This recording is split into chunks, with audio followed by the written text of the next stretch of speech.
बिस्मिल्लाहिर्रहमानिर्रहीम, अस्सलाम वालेकुम।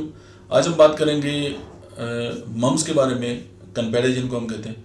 अगर वो निकल जाते हैं तो फिर ज़ाहिर है मखसूस इन्फेक्शन है और उसके लिए एज सच कोई जो वायरल इन्फेक्शन है उनके लिए मेडिसिन भी उस तरह प्रॉपर अवेलेबल नहीं है। और एंटीवायरल वैसे भी वायरस के साथ तो उसका इतना काम नहीं है कि वो जो वायरल इश्यूज़ हैं उनको उस तरह एड्रेस कर सके, तो साइड इफ़ेक्ट भी बहुत ज़्यादा है।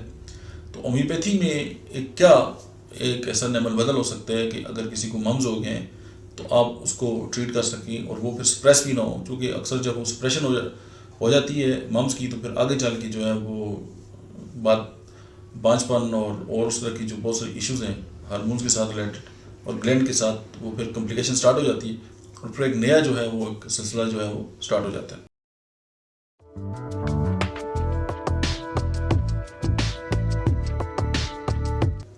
उसमें होम्योपैथी की एक मेडिसिन है सेल्विया, SALVIA है। Second medicine is a belladonna, third medicine is tarentula and fourth medicine is a kalium muriaticum. इन सारी मेडिसिन को आप 30 में लें। और कालीम्योर बेसिकली भी एंटीवायरल है, आप अकेली भी दें तो ये काफ़ी है। ये 3 मेडिसिन मिला के आप दें, जो ये प्रॉब्लम है वो उसके बाद उसकी जो कॉम्प्लिकेशन है वो भी नहीं होगी और पेशेंट का जो बुखार है वो भी ख़त्म हो जाएगा और उसकी जो मम्स के बाद जो कॉम्प्लिकेशन हो सकती है वो भी नहीं होंगी। तो इसको आप एज ए वैल्यू एडिशन के तौर पे जो है वो अपनी जो क्लिनिकल प्रैक्टिस है आप उसमें इसको इस्तेमाल कर सकते हैं। Thank you very much.